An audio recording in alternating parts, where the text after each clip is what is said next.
Bueno, ahora sí, repito, buenos días, que se escucha ya, para que vean que vino gente. Ok, buenos días a todos, a los que nos ven a través de las redes sociales también, un saludo y Dios les bendiga desde su iglesia Camino de Santidad. Hermanos, como saben, desde algunas semanas ya empezamos, ¿verdad?, a ver la vida de Moisés. La semana pasada vimos cómo Moisés huye de Egipto, ¿verdad?, por haber matado a un egipcio. Y vimos una parte, una fracción al final de cuando Dios se le aparece a Moisés ardiendo en la zarza. Pero no quise dejar esa parte muy así nada más, sino quise aunar un poco más en esa parte en especial de la historia. Y por eso el título del tema de hoy, la zarza sigue ardiendo. Así que es por eso que van a decir, pastor, pero ya lo vimos. Sí, pero yo siento que no fue fue más que una introducción, porque realmente el tema fue más sobre pues el asesinato, sobre cómo huyó, cómo se dieron cuenta todos, cómo Moisés se sintió en un momento descubierto que había matado al egipcio. Pero hoy quiero aunar más en la parte de la zarza. Y alguien dijo una vez que uno de los grandes problemas de la iglesia contemporánea es que está contemplando a Dios desde el lado equivocado del telescopio. No sé si alguien alguna vez ha usado un telescopio aquí. ¿Alguien aquí? 1, 2, ¿nadie más? 3, 4. ¿Cómo se ve de la parte chiquita al grande? ¿Cómo se ve el objeto? ¿Más chico o más grande? Más grande, ¿verdad? ¿Y si lo hiciéramos al revés? Y por eso digo que muchas iglesias están viéndolo al revés. Están viendo a un Dios así. Sí, ¿verdad? Ustedes saben lo que ocurre cuando nosotros observamos, como les acabo de decir, desde el lado equivocado del telescopio. En vez de contemplar a Dios como realmente es, ¿cómo es Dios? Es grande, es inmenso, es asombroso, es incomparable. Lo hemos trivializado en nuestras mentes, lo hemos reducido, quiero llamarlo así, a un tamaño que sea más potable para el hombre de nuestra generación. Y en nuestro afán, de hacer un Dios más accesible, entre comillas, ¿cuál es el Dios accesible que hemos hecho? Dios te ama, Dios te perdona, Dios es bueno, y sí, todo eso lo es, pero lo hemos hecho como que haz lo que quieras, y con Dios no pasa nada, ¿verdad? Lo hemos hecho irrelevante, una especie de deidad domesticada. Como esos perros ahora de bulldog, bull terrier, que yo lo llamo de pelea, pero que ahora los tenemos en casa. Y que te dicen, incluso no sé si por ahí alguien tiene, o conocen a alguien que tenga de esa raza, y te digan, este no es bravo, este está domesticado. Y así siento que así hemos hecho a nuestro Dios. Como ese Dios que es amoroso, pero que también imparte su ira, ¿verdad? Cuando se enoja. Y así que nosotros hemos querido domesticar a un Dios. Y un Dios domesticado que no es digno de temor, reverente, ni tampoco de nuestra confianza. Mis hermanos, si hay algo que nosotros necesitamos en pleno siglo XXI, es recuperar la visión apropiada de Dios. ¿De quién es Dios? ¿Sí? ¿Quién es Dios? Él es soberano, Él es todopoderoso, Él es inmenso, Él es omnisciente, Él es eterno, infinito, santo. Y la palabra dice santo, santo, santo. Él es justo. Y todos los otros atributos que Dios sea Dios. Por eso es Dios, ¿verdad? Necesitamos, hermanos, recuperar esa visión. Porque de lo contrario, mis hermanos, no podremos apreciar esa justa dimensión en su amor, en su gracia manifestados en Cristo. Y mucho menos vamos a poder confiar en Él.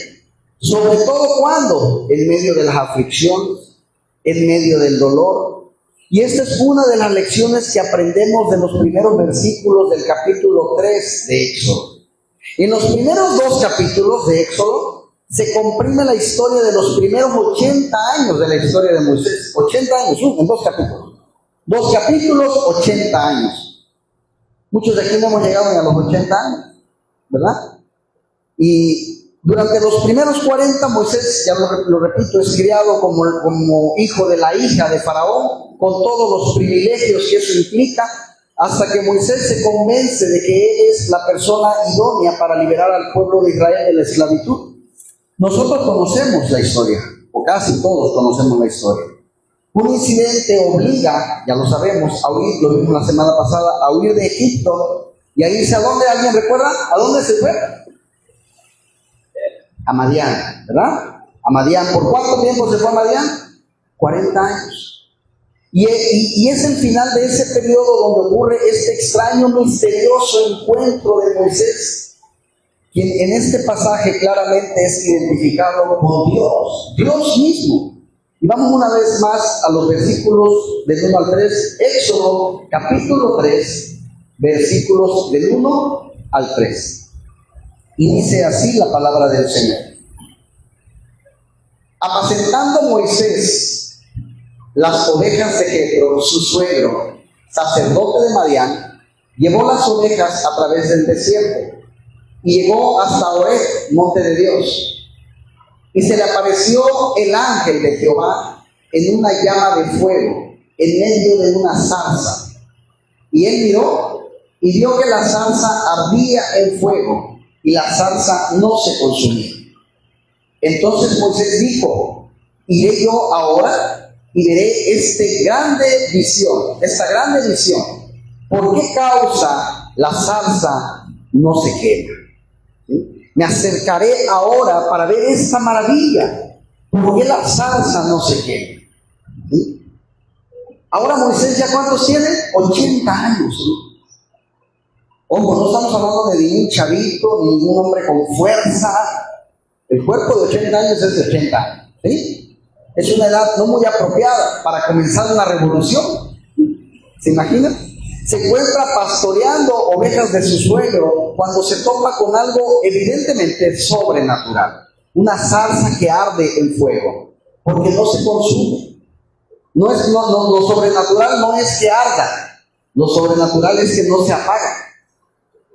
Y aunque Moisés no era un experto en química, él sabía por experiencia que para que haya fuego tiene que haber un material combustible, ¿verdad? Tiene que haber un material que pueda arder. Pero en este caso el fuego está ardiendo en la zarza y no depende de la zarza para arder. Se trataba de un fuego que no estaba compuesto de ninguna otra cosa que fuera el fuego mismo, porque este fenómeno era una representación visible del Dios eterno y autoexistente que no necesita, hermanos, nada ni nadie para ser quien es y para hacer lo que Dios hace. ¿Dios necesitaba gasolina? No, Él puede arder. Su fuego va a arder si Él quiere, ¿verdad? Y en este punto de su vida, obviamente Moisés ha olvidado por completo sus aspiraciones mesiánicas, ¿verdad? Y ahora se siente incapaz de llevar a cabo la tarea de liberar a un pueblo. Por lo que él necesita, o lo que él necesitaba en ese momento, no era elevar su autoestima. Lo que él necesitaba entender es quién era Dios y que lo estaba llamando desde la zarza. ¿Sí? Al igual que muchas veces nosotros necesitamos entender quién es el que nos llama, quién es el que nos habla. ¿Sí? Y hay al menos 3 aspectos del carácter de Dios, mis hermanos, que todos nosotros, al igual que Moisés, necesitamos conocer si queremos relacionarnos con Él y servirle a Él de una forma apropiada. Muchos le sirven a Dios, pero quizás no de la forma más apropiada. ¿Estamos de acuerdo? A lo mejor tú dices: pastor, yo quiero servirle a Dios, me voy a predicar a la playa. Qué bueno, hermano, pero los martes son las 12 del día y no hay nadie. ¿Se dan cuenta? ¿La obra es buena? Sí. ¿Pero estuvo planeado? No era la manera más apropiada. ¿Estamos de acuerdo? Vete mejor el domingo a las 12 del día, va a estar llenísimo. Entonces, en primer lugar, este pasaje, hermanos, nos enseña que nuestro Dios es santo. Amén. Pero también es temible. Noten el versículo 4, ¿qué pasó? que de paso, perdón, son las primeras palabras pronunciadas por Dios, son las primeras palabras pronunciadas por Dios en el libro de Éxodo. Fíjense bien lo que dijo Dios en el versículo 4. Viendo Jehová que él iba a ver, lo llamó Dios de en medio de la zarza y dijo: Moisés, Moisés. ¿Cuáles fueron las primeras palabras? ¿Cómo? ¿Por qué lo llamó? Por su nombre. Dios sabía quién era el que estaba ahí enfrente. Dios te habla por tu nombre. ¿Sí? Y él respondió: heme aquí. Y lo decíamos la semana pasada. ¿Qué le respondes a Dios cuando te habla? Lo platicábamos hoy con mi hermano Nico en la mañana, ¿verdad, hermano Nico? Cuando decíamos esa cita que dice: id y predicar el evangelio. Y le decía a mi hermano Nico, no dice, antes de ir no dice quieres. ¿Quieres ir y predicar el evangelio? No, dice ir. ¿Qué es? Una orden. Es si quieres. Si estás cansado, si tienes dinero, si traes zapatos nuevos, ir. Se me figuran nuestros hijos, ¿verdad? Cuando le damos una orden. Oye, ay, mamá, ve, mamá, ve, papá, ve. El Señor le dice, y aquí dice Moisés, Moisés.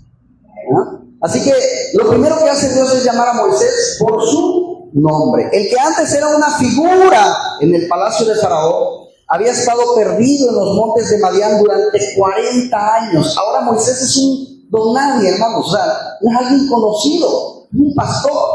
Ya no es el que vivía en el palacio, ¿verdad? Así que es un desconocido, excepto, es un desconocido para el mundo, pero para alguien no. ¿Para quién? Para Dios. Hermano, tú no te preocupes si el mundo no te conoce. Tú no te preocupes si alguien no reconoce. Es que yo me esfuerzo por mi esposo y nunca me dice nada. Yo me esfuerzo por mis hijos y nunca me lo agradecen. Yo me esfuerzo por mis padres, porque puede pasar, y mis padres nunca me lo agradecen. Yo me esfuerzo por la iglesia y el pastor nunca me lo agradece. No te preocupes si nadie te lo agradece. Preocúpate porque quien te vea sea Dios. Eso vale más que todo, hermanos. Más que todo. Yo no estoy aquí y digo, ay, ojalá que la iglesia me aplauda al final porque esta prédica la hice a las 2 de la mañana. No. A mí me interesa que me vea Dios. Punto. Amén. Así que para Dios no era un desconocido, hermanos. Dios nunca lo había perdido de vista, como nunca te ha perdido de vista a ti. Pastor, ¿y usted cómo sabe? ¿Tú estás aquí? ¿Quieres mayor prueba? ¿Estás aquí hoy? ¿Estás vivo?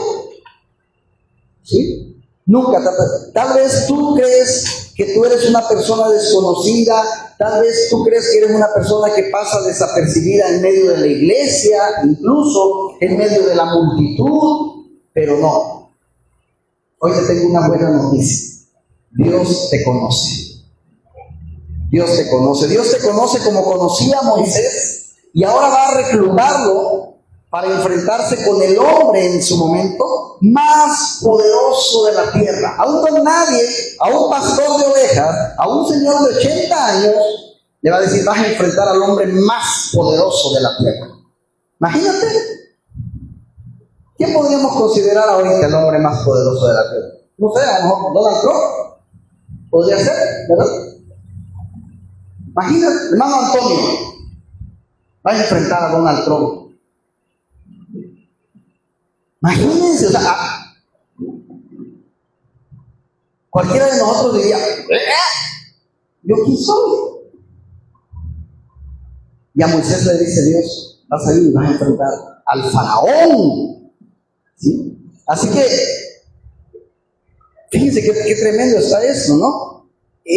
Lo va a reclutar para enfrentarse con ese hombre y para poder liberar al pueblo de la esclavitud. O sea, no solamente va a enfrentarlo, sino que aparte le va a quitar a todos sus esclavos se los va a quitar. Le va a quitar todo el poder.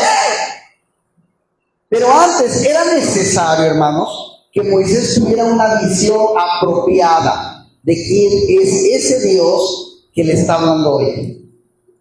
Tiene que saber quién es ese que le está hablando. Versículo 5. Y dijo, ¿quién dijo? Dios, ¿verdad? No te acerques, quita tu calzado de tus pies, porque el lugar en que tú estás, tierra santa es. ¿Ah? Por supuesto, mis hermanos, de más está decir que los pies desnudos de Moisés no es que estuvieran más limpios que las sandalias. Obvio, estaba en tierra, normal, moralmente hablando. Pero en este contexto cultural, ojo con esto, estudiar la cultura, el hecho de quitarse las sandalias era una expresión de respeto. Es como cuando muchos, por ejemplo, lo hacen muchos los católicos, que pasan por la iglesia y traen sombrero o gorra y se la quitan. ¿Ah? No es que la cabeza esté más limpia que la gorra. Para ellos simplemente es un símbolo de respeto, ¿verdad? Así es. Así que era algo de respeto cuando tú estabas delante de un superior. Y yo no sé cuántos de ustedes recordarán cuando los marines derrocaron a Saddam Hussein. Los jóvenes no van a saber de qué hablo. Pero cuando derrotaron a Saddam Hussein, ¿no se acuerdan que derribaron una estatua que había ahí en Irak? Una estatua y que la jalaron hasta que la tiraron. Eso fue en el año 2003. Yo tendría como unos 16 años, más o menos. Dice que los iraquíes comenzaron a saltarle encima a la estatua, que le brincaban, ¿sí? La golpeaban con las sandalias. ¿Por qué con las sandalias? Porque ¿qué significaba? Que ya no hay respeto.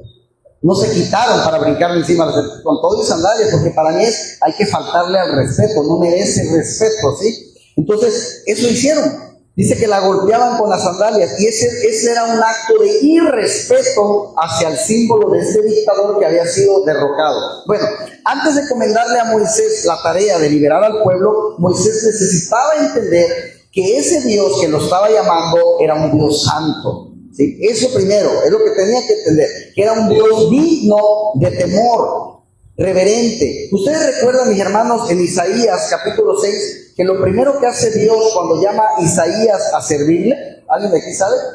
¿No? Dios le da una visión de su gloria en el templo, y ahí en esa visión Isaías contempla a los serafines que delante del trono se tapan la cara porque no pueden mirar abiertamente la gloria de Dios. Y unos y otros se dicen: Santo, Santo, Santo, Jehová de los ejércitos, toda la tierra está llena de su gloria. Bueno, lo que Moisés está teniendo aquí es un encuentro muy similar al de Isaías. Este edificio donde nos congregamos, les pongo un ejemplo, este local, ¿sí?, no tiene nada de especial. Les voy a poner un ejemplo. Ustedes saquen estas marcas al patio, pongan unas mesas, pongan unas bocinas más grandes y métanle una barra ahí y podemos hacer de esto un mini antro. ¿Cierto o falso? Lo podemos hacer muy fácilmente, con las cosas necesarias se puede hacer.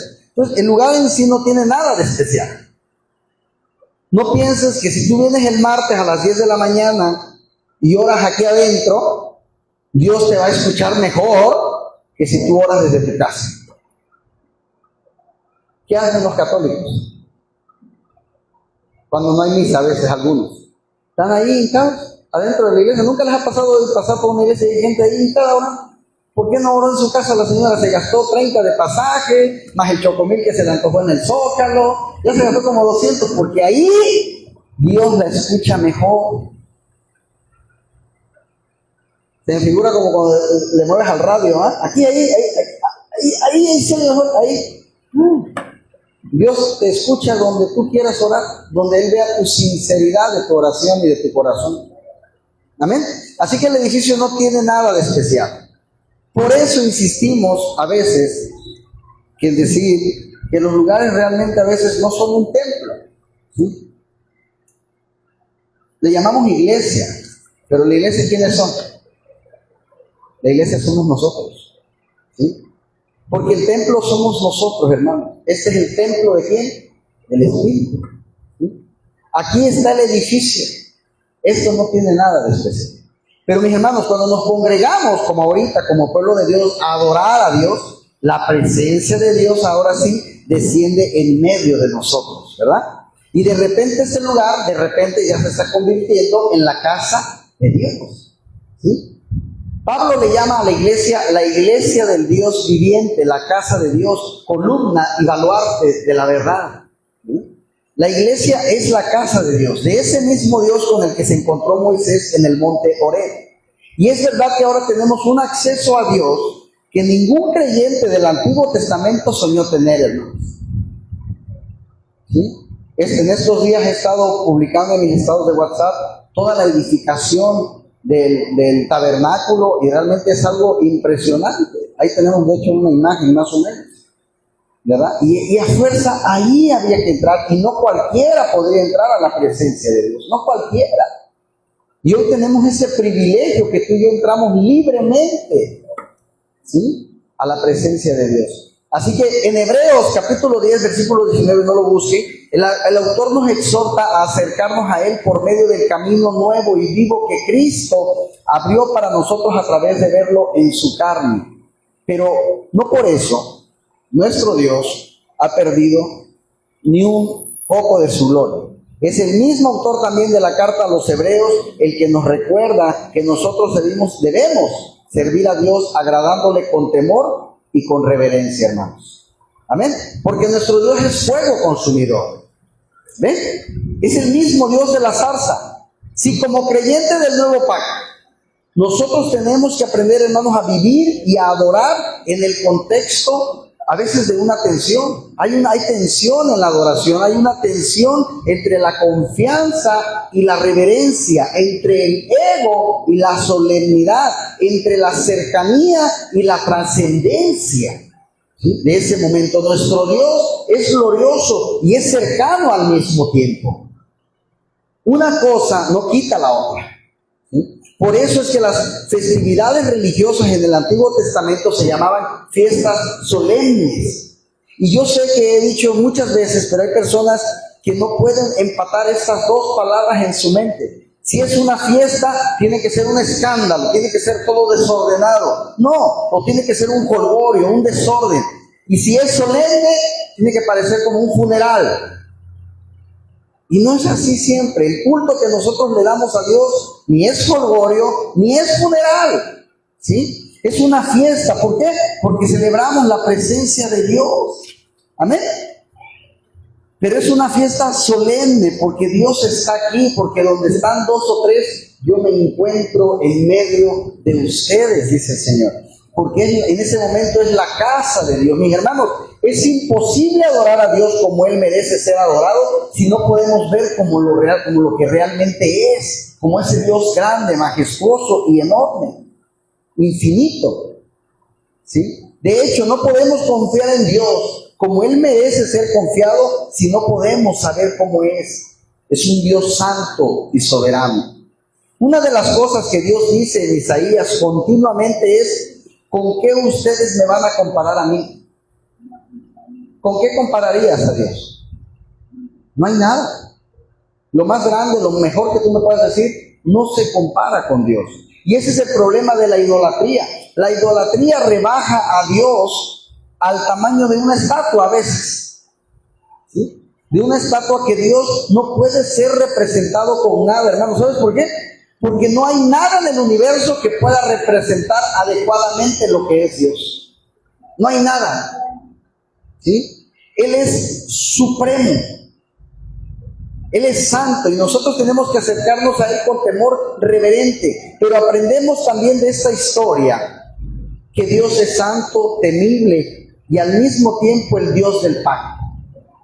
Es el Dios que entra en relación con su pueblo porque ama a su pueblo y Dios es fiel a sus promesas, hermanos. ¿Qué le dice Dios a Moisés en el versículo 6? Versículo 6. Y dijo, yo soy el Dios de tu padre, Dios de Abraham, Dios de Isaac y Dios de Jacob. Entonces Moisés cubrió su rostro porque tuvo miedo de mirar a Dios. O sea, por un lado le dice: Moisés, no te acerques, quítate las sandalias de tus pies, el lugar en el que estás tierra santa es. Pero al mismo tiempo le dice: yo soy el Dios de tu padre, de Abraham, de Isaac y el Dios de Jacob. Y entonces Moisés cubrió su rostro por temor.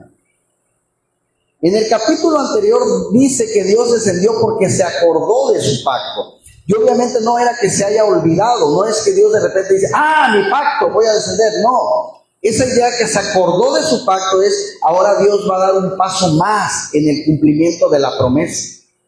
Lo que va a suceder, hermanos, en el Éxodo, a partir de Éxodo 3, es el cumplimiento de lo que Dios ya había prometido a Abraham 400 años atrás. Génesis 15, versículos del 13 al 16. Veamos qué dice. Condujiste en tu misericordia a este pueblo que redimiste. Lo llevaste con tu poder a tu santa morada.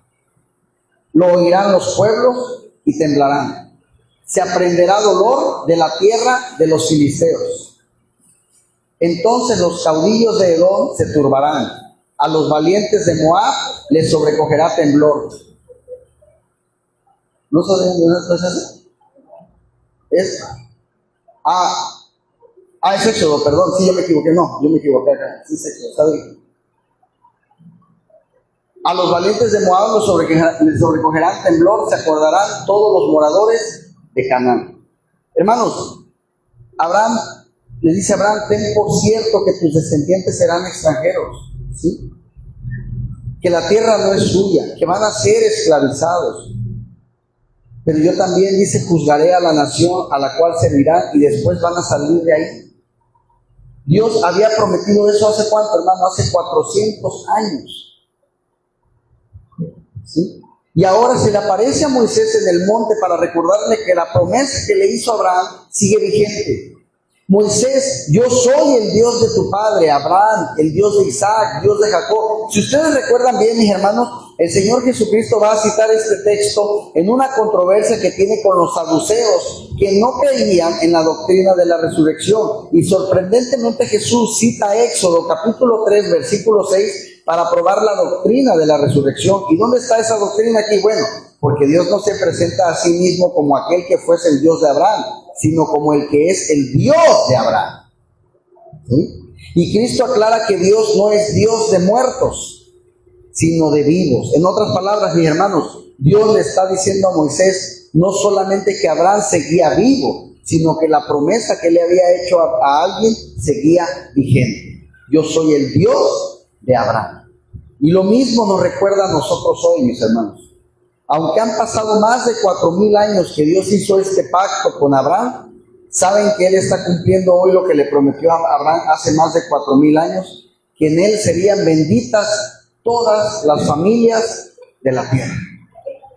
Amén. Hermanos, nosotros estamos sentados aquí hoy porque Dios no ha olvidado su promesa. Porque Dios no olvida.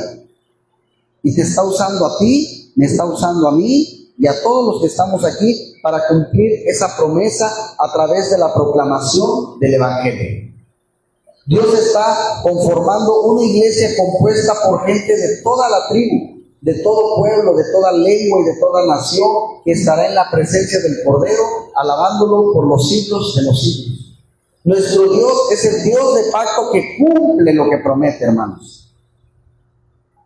Y aunque los enemigos de la iglesia a veces parecen ser tan fieros o fuertes como el faraón, nosotros podemos estar absolutamente seguros de que las puertas del Hades no van a prevalecer contra la iglesia, hermanos. No importa el poder de la ONU, no importa el poder de la OEA, no importa la ideología de género, no importa el movimiento LGBT, Dios va a hacer lo que Él dijo que iba a hacer. Amén. ¿Sí? Él es el Dios del pacto, y cuando Dios dice algo, hermanos, lo cumple. Es que, mis hermanos, sobre el libro de Génesis, es que dice que Isaías, todas las naciones, de la tierra son para Dios como una gota de agua que cae del jugo y como a menudo peso en la balanza. Nosotros las vemos como grandes torres, inexpugnables, inconquistables, pero Dios es Dios. Y hace 400 años le prometió a Abraham que le iba a dar un pueblo de todas las familias de la tierra. Y estamos hoy aquí mexicanos, ¿verdad? Adorando al mismo Dios, porque Dios cumple lo que promete. Él no se olvida de sus palabras. Mi hermano, ¿tú sabes lo que eso significa? Que Dios no se olvida de su promesa. Que nosotros podemos confiar en cada una de sus promesas que Dios nos ha dejado en su palabra. Podemos confiar, porque Él es un Dios inmutable y fiel. Amén. Y porque enteramente Él decidió amarnos. Tú no decidiste amar a Jesús, Él decidió amarte a ti. ¿Sí? Aún en medio de las peores circunstancias. Romanos 8:28. Y sabemos que los que aman a Dios, lo dijimos hace rato, todas las cosas le ayudan a bien. Esto es, a los que conforme a su propósito son llamados. Mis hermanos, lean esa promesa como si Dios te la acabara de decir por primera vez ahorita. Porque esta, hermanos, es la palabra del Dios vivo. Este libro no es un museo de lo que Dios dijo hace mucho tiempo. Este libro es la palabra del Dios vivo, es palabra viva. ¿Sí?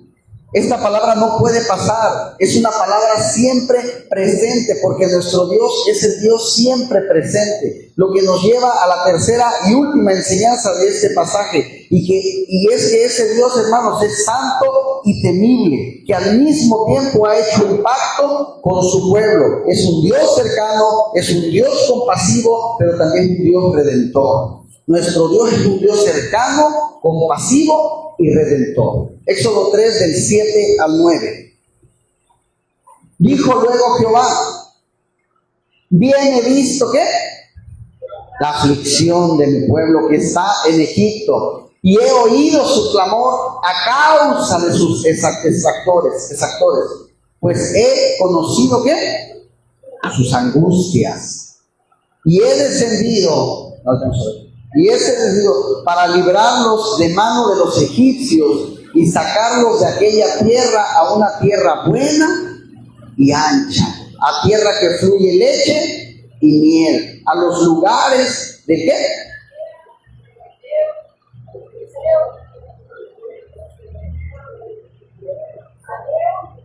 Tiene buena vista, mi hermana Susi, A ver, tomen más jugo de zanahoria. Amén. Así que, hermanos, Dios no se olvida de ti. ¿Sabes qué es interesante de esta historia? ¿O sabes qué es importante darnos cuenta? Que el pueblo de Israel, en este punto, no había clamado a Dios.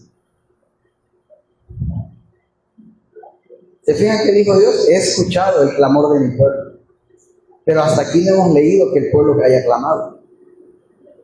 De hecho, en los primeros 2 capítulos de Éxodo, las alusiones directas a Dios son muy escasas.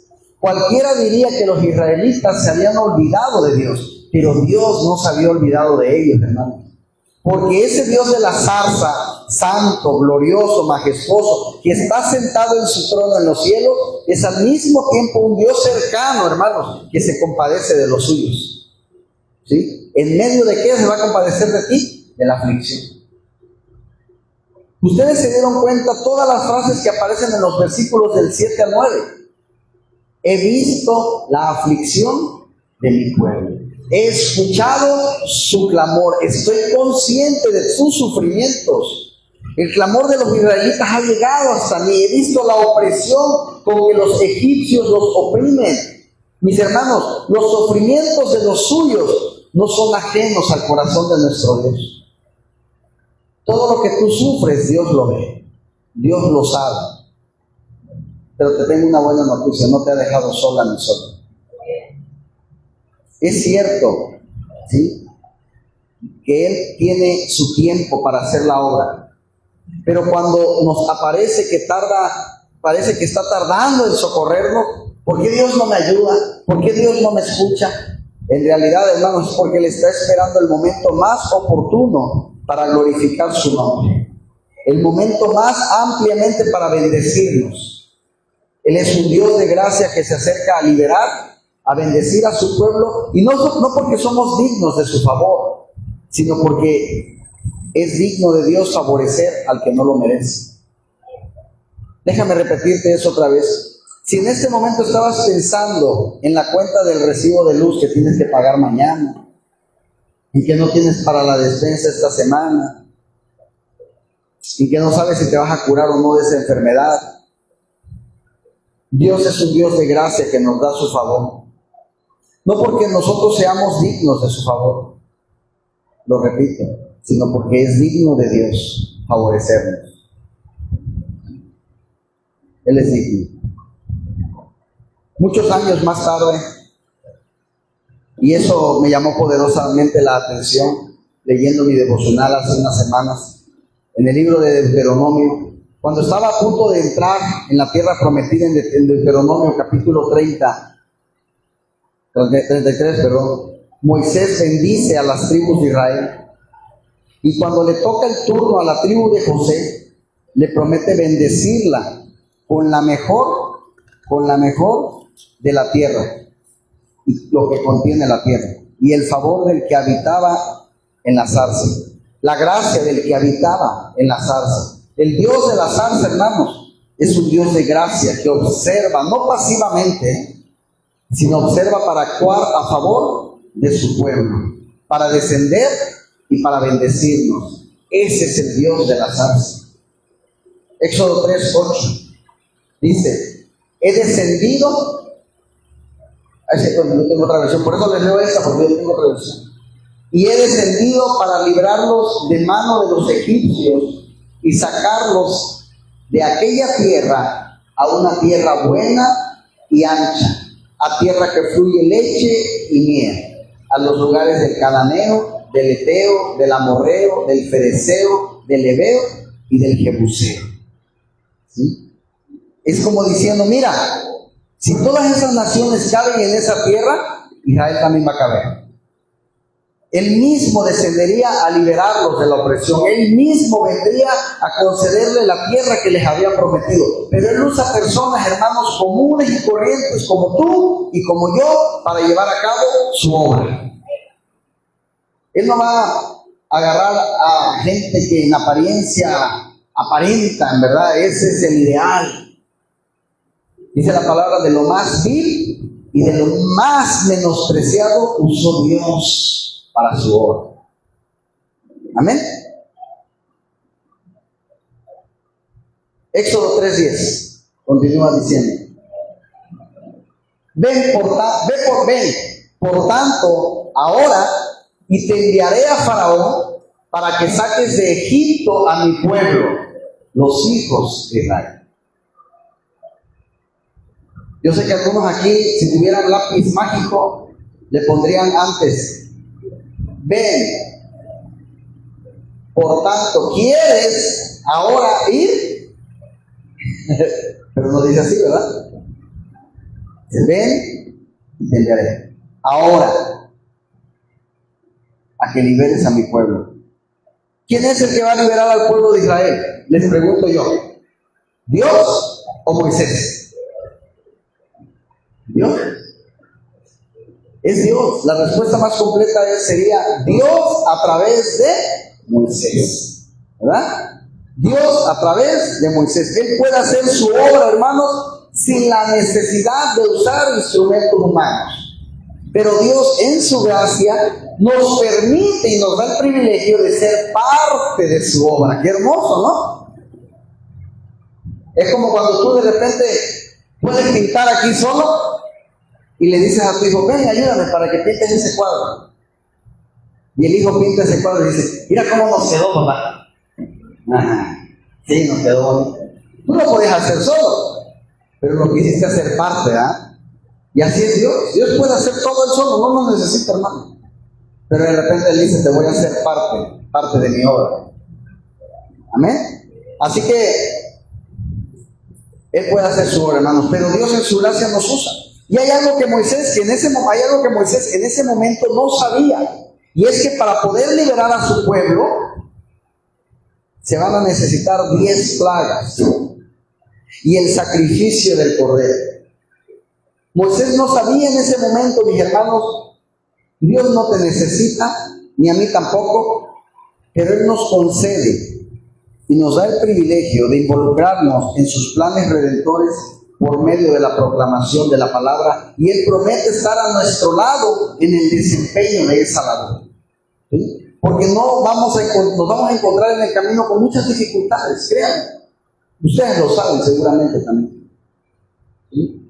El diablo no está ahí tranquilo, sentadito, viendo que tú hagas la obra de Dios. Él va a querer estorbarte. ¿Sí? Él les va a hacer la vida, o nos va a hacer la vida imposible, mis hermanos. ¿Cierto o falso? Pero ¿sabes lo que hace Dios? Versículo 11. Entonces Moisés respondió a Dios: ¿quién soy yo para que vaya a Faraón y saque de Egipto a los hijos de Israel? Pregunta incorrecta, Moisés. Incorrecta. La pregunta no es ¿quién eres tú? Dios te dice, la pregunta es ¿quién soy yo? ¿Quién soy yo? Le dice Dios, Moisés, ciertamente yo estaré contigo. Él no le respondió la pregunta, nunca le dijo ¿quién eres tú? Ah, tú eres Moisés, no, nunca le dijo Dios lo ignoró.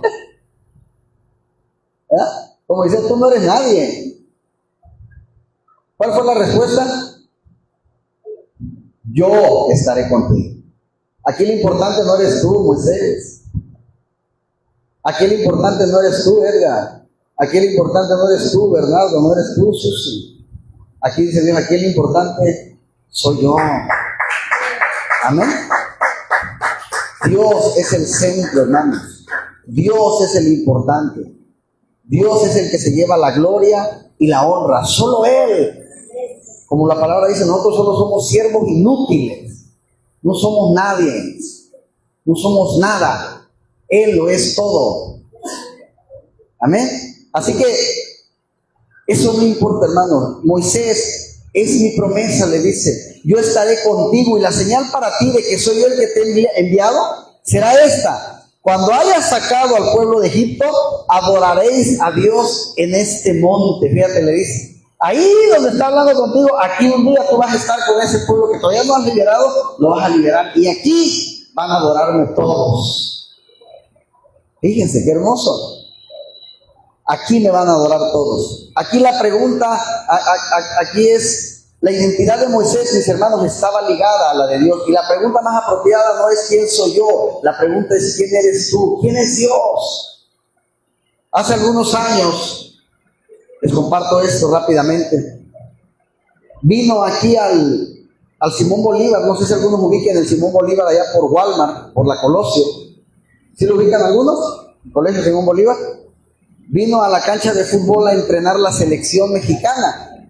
Hace muchos años, como en el 92 más o menos. Y solo me acuerdo que fui a ver el entrenamiento de la selección y estábamos todos así sobre una malla y solo pude ver así de lejitos a los que estaban ahí entrenando de la selección. Alcancé a ver a algunos jugadores y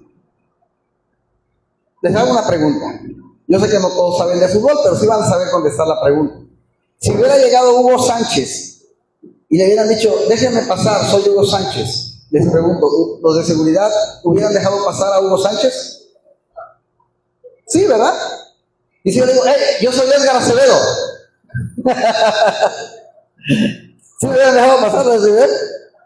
Ajá, ¿y? Es un amigo, ajá, ¿y? Ahora déjenme decirle algo. Si hace 100 años, el mismo ejemplo, llega Hugo Sánchez y le dice, yo soy Hugo Sánchez, ¿lo hubiera dejado pasar? No, porque hace 100 años, ¿quién hubiera sido Hugo Sánchez? Nadie. Hubiera pasado lo mismo que Edgar Acevedo, ¿eh? Tampoco. Entonces, porque en ese momento no hubiera sido nadie. Pero ahora tú y yo, hermanos, ahora tú y yo no somos futbolistas famosos, ni personas famosos, pero sí sabes quiénes somos. Ahora, somos los hijos del Rey de Reyes. Y cuando nosotros llegamos al cielo en oración por causa de nuestra unión con Jesús, nosotros tenemos las puertas abiertas. Mira, ahí viene el Hijo de Dios. Pásenme. Preocúpense los que le van a pedir su identificación porque no los conocen ya. Así que nosotros tenemos a las puertas abiertas, no del entrenamiento, ¿verdad?, de un equipo famoso, pero sí tenemos las puertas del trono de la gloria en los cielos, amén, donde hallamos gracia para el socorro oportuno.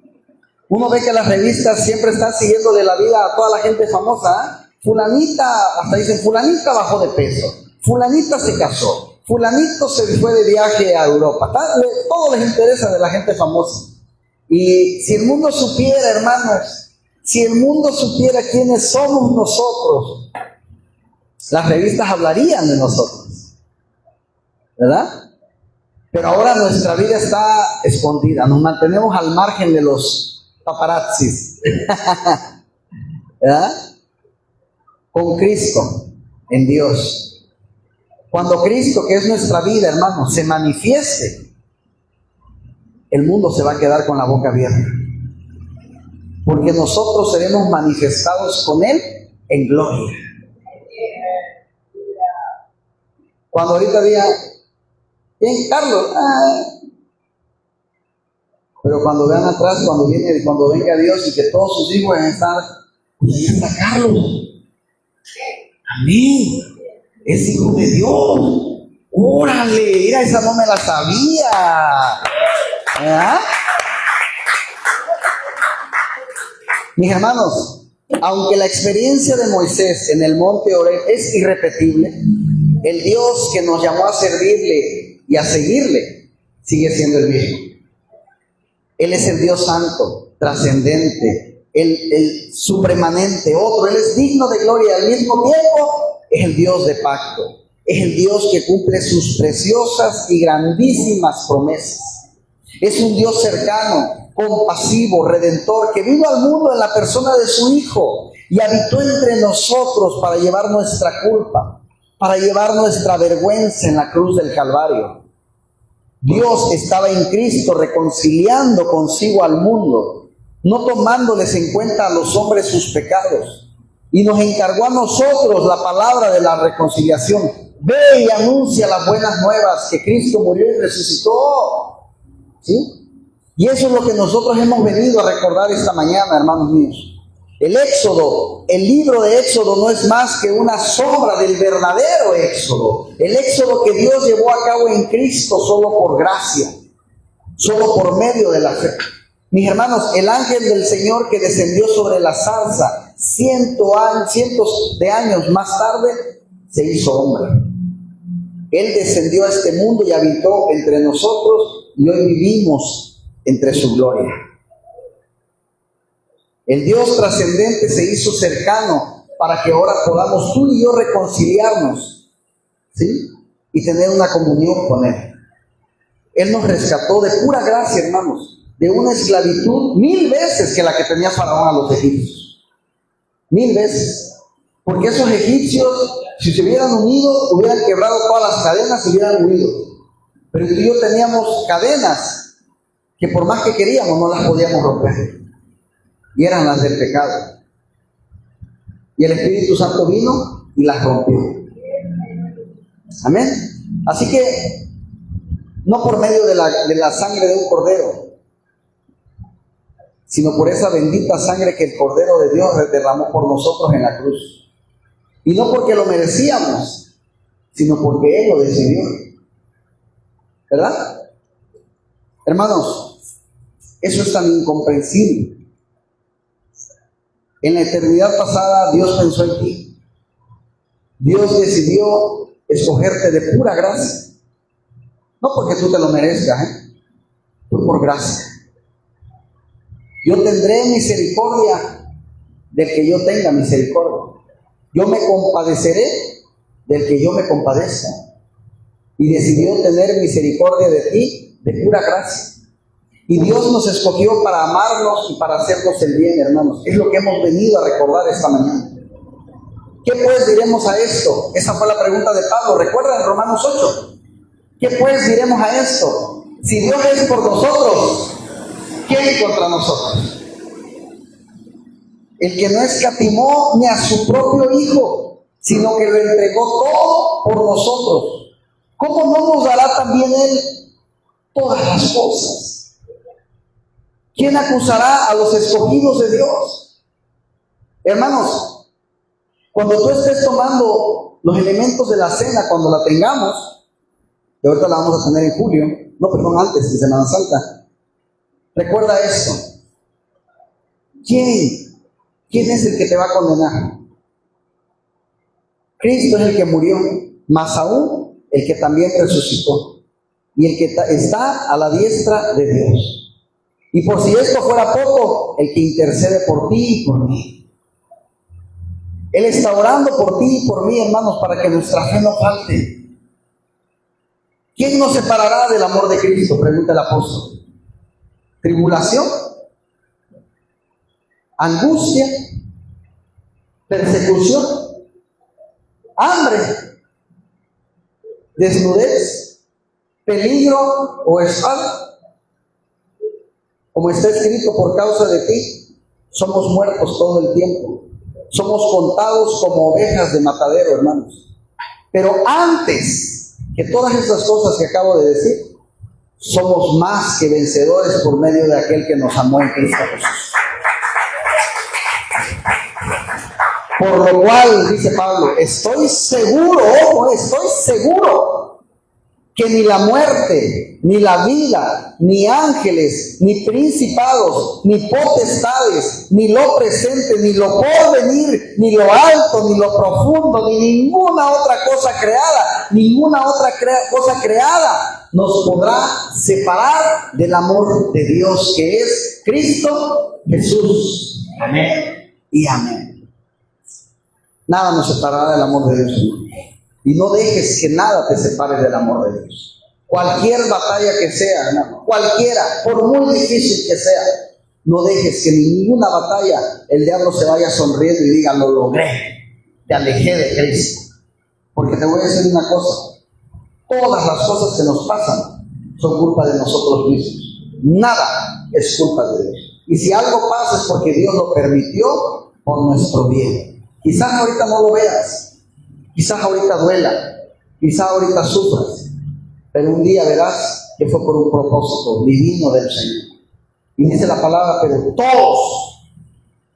todos los que aman a Dios. ¿Alguien aquí ama a Dios? Entonces estás incluido ahí. En ese todos estás ahí.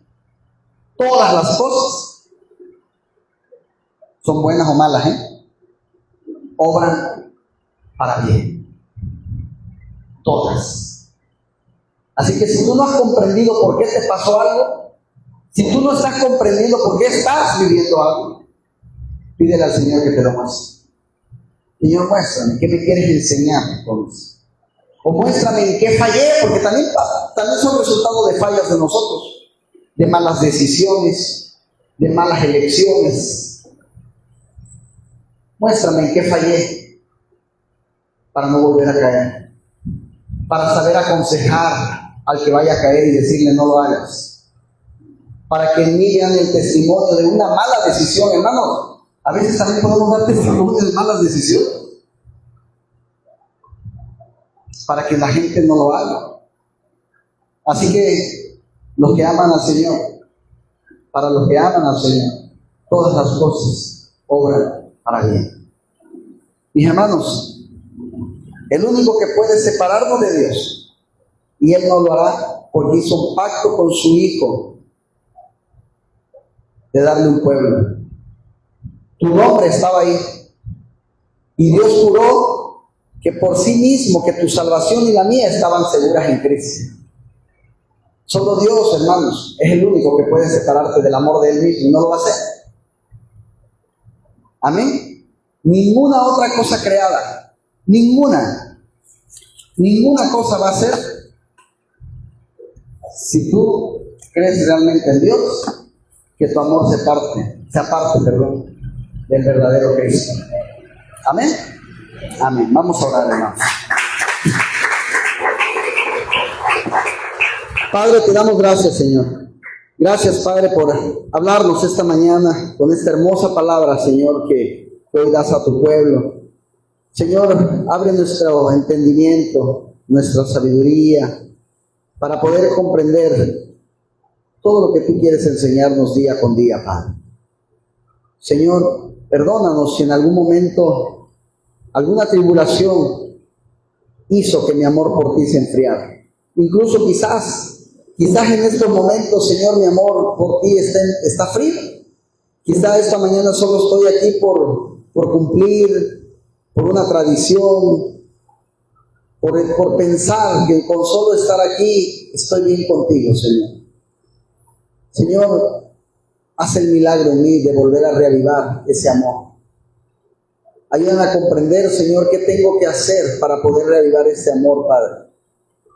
Para poder otra vez, Señor, volver a sentir esa pasión por ti, Señor. No permitas que me aleje, no permitas que me enfríe, Padre. Señor, y ayúdame hoy a comprender que todas aquellas tribulaciones que han pasado por mi vida han sido porque tú lo permitiste, Padre, porque fue tu voluntad y porque algún aprendizaje me querías dar. Y también, obviamente, agradecerte por aquellas cosas buenas que has traído de bendición a mi vida, Señor. Ayúdame a valorar tanto unas como las otras, Padre, y a entender que nada, que absolutamente nada podrá separarme del amor en ti que eres en Cristo Jesús. Amén y amén.